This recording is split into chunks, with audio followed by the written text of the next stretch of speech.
Hello all, this is Cinematic Breakdown, and I'll be your omnipotent voice for the evening. Today I want to talk to you about two different forms of writing. Not drama versus comedy or horror versus action. We're not talking about genre today. We're talking about the actual method of writing. Pantsing versus plotting. Pantsing, for those of you who don't know, is when you write a story without a plan. You just start and keep going by the seat of your pants. Plotting is when you plan out your story in advance and then follow the path you laid for yourself while you write. When taken to the extreme, a pantser will think of one single detail and then start writing their first sentence, and then move on to the second sentence and just build their story from the ground up, completely making it up as they go with no idea what's going to happen next. While the plotter will come up with the plot, the characters, the scenes, organize them, reorganize them, create all the facts and details of their story until they have the entire thing laid out, all before they sit down to create a proper draft instead of just a giant mass of notes. Now, there's a massive debate among writers over which method is better, and I'm here to say they both have their good and bad points. Now, I myself am a pantser, but I honestly believe that it's more about finding a method that works for you than one being better than the other. However, in order to do this, you must fully understand what the two methods are. One of the main flaws I hear people associate with pantsing is that the lack of planning makes it easy to get lost, that the stories end up meandering off the plot and getting lost in meaningless moments that were fun to write but do nothing for the story. And the thing is, I actually feel this is less of a problem for pantsing and more of a problem with plotters trying to pants, but not knowing how. So if you're trying to pants a story and this happens, you should probably switch to plotting out in advance. When pantsers write, we're not thinking, where will this go? We're thinking, what consequences would this cause? What effect would those consequences have? How would the characters react to these effects? What consequences would their reactions cause? And so on and so forth. Now, this is not 100% accurate, but it is a good general overview of how it works. So long as you follow this trail, it's virtually impossible to end up somewhere unnatural. Jim Bob wants to be the tennis champion. Sally also wants to be the tennis champion.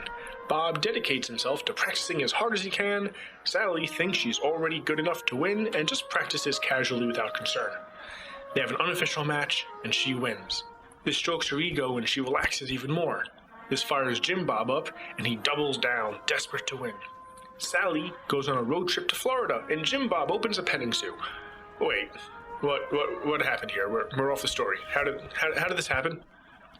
It happened because instead of thinking about what the characters would think and do, we were thinking about random stuff without concern.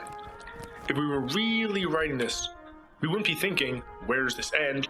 Oh, wouldn't it be fun if she opened up? No. We'd be thinking, would Jim Bob resort to cheating, or would he compete with honor? Neither of those can take you off the plot. It just changes how the plot goes. We would look at the story up until now. His trainer is an overly aggressive ass who's been belittling him and making him feel like shit. This had all started off as motivation to fight and overcome, but over time turned into a severe demotivational issue, where he nearly wants to quit out of frustration. His parents are super supportive, but overly so, where he feels like quitting would let him down, and they're the only ones who believe in him that he has. Under those pressures, would he cheat to win, earning his coach's respect, keeping the love of his parents, but hating himself and also trapping himself further in those stresses because they would think it works and keep pushing him the same way they have been? Or would he fight for honor and just win, trying his best and pushing through regardless? Or would he quit, walking away from all the unneeded stress and beginning to head down a new path towards his true future? I don't know. You don't know. None of us know. But the way we would choose is by examining the character and trying to honestly discover what they would do and then writing that. Let's say they choose to quit. What effect on their world would that have? We consider everything and write that. How would he react to those effects? One step at a time, we build our story from the ground up, and so long as you make all those decisions based not on what you want to happen, but on what the characters would do, it's actually very difficult to wander out of the plot and into an unrelated tangent. The second flaw I often hear mentioned in regards to pantsing is that things like foreshadowing are impossible, as you don't know what's going to happen. I also disagree with this. First, because second drafts exist. You can easily go in and add foreshadowing after your first draft is over. Secondly, Just because you don't know something's going to happen, if your characters have real personality and you're following their decisions, then where you end up would be a result of those decisions. So if someone betrays someone in the end, then that betrayal would have been built on a long chain of decisions that started in the beginning. And like laying down a domino track one at a time, as long as A leads to B, which leads to C, and so on, no matter how many links are in the chain, it will connect the beginning to the end. And through that, the ending will be foreshadowed by the natural path that was built to get there. Having a logical trail that leads to it is a great method of foreshadowing.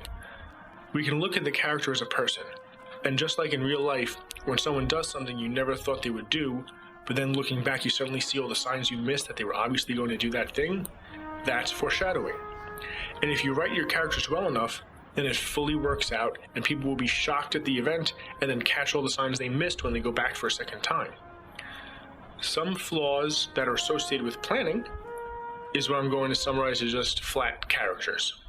This happens when the writer knows where the story is going, and so instead of having the characters think and make decisions for themselves, they just push them where they want them to go. However, it is the thinking and choosing that gives character their, character. When they don't have that, they're just flat. We all know they're made up and not real. But it's their thinking and feeling that creates the illusion that they're real people. And if you fail to create this illusion, then you fail to write a full character. By working in the moment, only concerning yourself with the characters and their thoughts, this can happen quite naturally.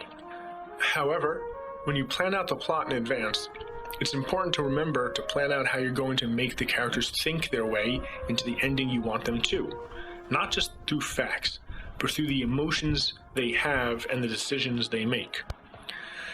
The same focus on the plot is how you often end up with unearned moments. Things like two characters being in a fight and then later they make up and forgive each other, but neither of them did anything to earn forgiveness. This happens because the writer thought it would be good for them to get into a fight at X, spend some time mad at each other, and then at Y, make up. But because they saw this as an eventuality, they just had the characters go through the motions. But when one character forgives another, the audience is supposed to forgive them too. We're supposed to feel cathartic. But if they never did the work of earning forgiveness, then the audience won't give it to them. And we won't get the feeling we need. This is what is called an unearned moment. A moment where the writer tries to make the audience feel a certain emotion, but fails to lay the groundwork to actually make them feel it. A couple breaks up and it's supposed to be sad, but the audience doesn't care. One character abandons another, only to come back and save them, and it's supposed to be super heartwarming, but the audience doesn't care. A character falls in love with someone, but then they break up, and it's supposed to be super sad, but the audience doesn't care. It's important to remember that you cannot tell someone how to feel. You have to make them actually feel it. If you want the audience to get mad at a character and then later forgive them, then you're going to need that character to stir their anger and then earn their forgiveness. And when a writer just knows, in 30 pages, we forgive them, then it's real easy to do nothing about earning it. It's an eventuality. So they go through the motions until they get the right scene, and then, hey, the main character forgave them. How sweet! It's not. They forgave them. We did not. And we are the ones whose emotions matter in this situation. A story is an emotional journey, and plotters often get so locked in on the facts of the journey, the who does what and when, that they pay no attention to the emotions of the journey.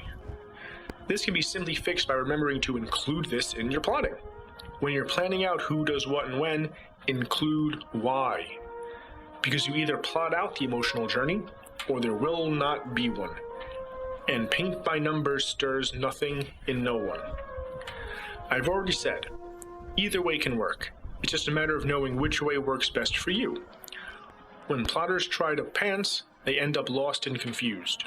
When pantsers try to plot, they feel cold, dead, and separated from the heart of their work. So if either of these things is how you feel when you write, you should probably switch your method. Now, most people fall somewhere between the two extremes. So even if none of this describes you to a T, you can still use this to see if you should shift closer in one direction or the other. Maybe try plotting a few more or less details than you already do and see how you feel. But at their core, the fundamental difference between pantsers and plotters is not how they write, but how they think. Plotters write towards something, pantsers write from something. And while this may seem obvious, the implications from it are not. When I say that plotters write towards something, I mean that literally. They need an end in mind, and all of their thought process is about how to get from where they are to where that end is. This is the driving factor to end up. They've thought of a beginning, they've gone down a bit of the path, but now they're nearing the bit where they are has to actually connect to where they want to go, and they don't know what to do. Like someone with a partial map. They know where they are, they know where they're going, they just don't know how to get there. The reason for this is that they need something to build towards. But in that moment, in the middle, the end they have is no longer what they're building towards. In the early stages, all you have are 3 beats: beginning, middle, end. As you zoom in, each one of those has a beginning, middle, and end, and this goes on. So even though they have an end in mind for the story as a whole, that end is meaningless when you zoom in and need to write towards the temporary end that you stop at before continuing on to the ultimate ending. So now they're building towards the stepping stone before the end, and they don't know what that is yet. Because they don't know it, they can't build towards it. They're lost. For pantsers, however, we think in the opposite sense. We don't think in terms of where we're ending up. We think in terms of where we are. Because of this, we do not experience the tough middle problem. We look at where we are, and from that, create the next step forward. Once we're there, we do it again, moving ahead one piece at a time. We are not deterred by our lack of knowledge of where we're going because it doesn't matter. We don't have to make a specific ending for a story. Instead, it unfolds naturally through our characters. Since we have no path we are trying to make our characters go down, we can focus our full energy on their decisions, letting them think and move on their own, and truly allowing them to become entangled in an ending of their own creation, one that naturally fits them because it's a direct result of the decisions they've made and the actions they've taken. Now, of course, as the writer, I nudge the story as I see fit, but only slightly and only as needed. I let the characters choose their own fate, while I focus my energy on the emotional journey. If things were wild, and I think it would be good to have a small break to lighten the tensions, then I do that. But that's a very loose concept that can be applied in many ways according to the characters themselves. And this is also another conversation for another day. The point of this is, plotters need an end or they get lost. Pantsers need to not have an end or they get stale. With this in mind, it's important to think about which you are. If you're a plotter, then trying to pants will ruin you. If you're a pantser, then trying to plot will ruin you. Too often, people try to declare one way or the other the only way, and will ridicule those who use the other. But please, use this information to figure out which you are.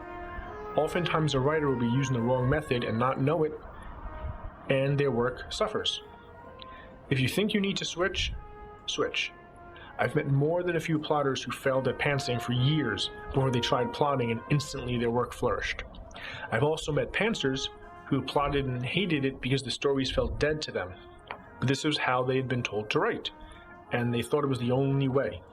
And once they stopped, their work exploded with wonder and joy for them.